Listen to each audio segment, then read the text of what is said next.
नमस्कार, मैं doctor Anjali Jaipal, associate professor SD government college Beawar.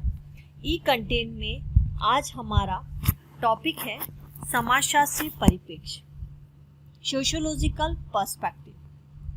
सबसे पहले शुरुआत हम करेंगे परिप्रेक्ष्य का अर्थ या मीनिंग ऑफ पर्सपेक्टिव। पर्सपेक्टिव जो अंग्रेजी भाषा का शब्द है का अर्थ होता है परिप्रेक्ष्य। पर्सपेक्टिव लैटिन भाषा के पर्सपेक्ट से बना है, जिसका अर्थ है सीन थ्रू, यानी ऊपर से नीचे तक देखना।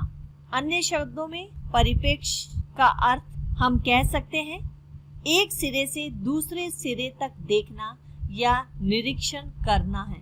समाज विज्ञानों में इसका अर्थ प्रारंभ से अंत तक परीक्षण करना या अन्वेषण करना माना जाता है। जब कोई वैज्ञानिक अपने विषय के विशिष्ट उद्देश्य को ध्यान में रखते हुए किसी तथ्य, घटना या सामाजिक वास्तविकता का जब अध्ययन किसी एक विशेष नजरिए से करता है या किसी एक विशेष दृष्टिकोण से करता है, तो वह उस विषय का परिप्रेक्ष्य कहलाता है। सभी विषयों का घटना के अध्ययन करने का अपना एक विशेष ढंग, तरीका या दृष्टिकोण होता है। यही ढंग, तरीका या दृष्टिकोण परिप्रेक्ष्य के नाम से पुकारा जाता है। या हम कह सकते हैं कि परिप्रेक्ष्य का तात्पर्य अध्ययन के क्रमबद्ध, व्यवस्थित और विशिष्ट दृष्टिकोण से है, जो एक विषय को अन्य विषयों से विशिष्ट बनाता है। किसी भी घटना या तथ्य के अध्ययन में अनेक आयाम होते हैं या पहलू होते हैं। जब हम इन विभिन्न आयामों में से कुछ आयामों का चयन कर लेते हैं और उसे अपने अध्ययन का आधार बनाते हैं, तो यही दृष्टिकोण, यही कार्य हमारा परिप्रेक्ष्य कहलाता है। किसी भी घटना या तथ्य के अध्ययन में, जैसा कि हमने कहा, अनेक आयाम होते हैं, पहलू होते हैं। अतः उसके व्यवस्थित विश्लेषण के लिए उसे निश्चित सीमाओं में या परिधियों में बांधना आवश्यक होता है। इस हेतु एक घटना के विभिन्न संदर्भ को अलग अलग किया जाता है एवं एक संदर्भ या अध्ययन का दृष्टिकोण एक विज्ञान के विषय के अंतर्गत आता है।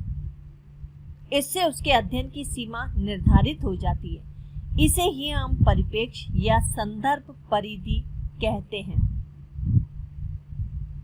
जैसा कि हम जानते हैं कि मनुष्य के चारों ओर समय समय पर अनेक घटनाएं घटित होती रहती हैं। इन घटनाओं से प्रभावित होकर उसने अपना अध्ययन प्रारंभ किया। परिणाम स्वरूप कई विज्ञानों का विकास हुआ, जिसके द्वारा भिन्न भिन्न प्रकार की घटनाओं का अध्ययन किया जाने लगा। साथ ही यह भी अनुभव किया गया कि विभिन्न विषयों से संबंधित विज्ञान एक ही घटना या समान घटनाओं का अध्ययन भी करते हैं। अब प्रश्न यह उठता है कि जब एक ही घटना, तथ्य, आंकड़ों और सामाजिक वास्तविकता का अध्ययन अलग अलग विज्ञान करते हैं, तो ऐसी कौन सी विशेषता है जो विभिन्न विज्ञानों को पृथकता बनाए रखती है? अर्थात जब सभी विज्ञान एक जैसी घटना का अध्ययन करते हैं, तो फिर ये विज्ञान अलग कैसे हो सकते हैं? इसका उत्तर यह है कि प्रत्येक विज्ञान का घटनाओं और तथ्यों को देखने का, समझने का अपना एक नजरिया है, एक दृष्टिकोण है, एक संदर्भ परिधि है। उसे ही हम परिप्रेक्ष्य कहते हैं। उदाहरण के रूप में अपराधी व्यवहार का अध्ययन समाजशास्त्री सामाजिक दृष्टिकोण से या नजरिए से करता है, अर्थशास्त्री आर्थिक दृष्टिकोण से करता है, राजनीति शास्त्री राजनीतिक दृष्टिकोण से करता है और मनोवैज्ञानिक मानसिक दृष्टिकोण से या मानसिक कारकों के संदर्भ में करने का प्रयत्न करते हैं। अतः स्पष्ट है कि एक ही घटना या तथ्य को विभिन्न विज्ञान पृथक पृथक दृष्टिकोण, नजरिए या परिप्रेक्ष्य से देखते हैं और अध्ययन करते हैं। इन विज्ञानों का परिप्रेक्ष्य, संदर्भ परिधि अलग अलग होते हैं, जो इन्हें विशिष्टता और विभिन्नता प्रदान करते हैं। यही परिप्रेक्ष्य कहलाता है। तो आज हमने परिप्रेक्ष्य के बारे में जाना। धन्यवाद।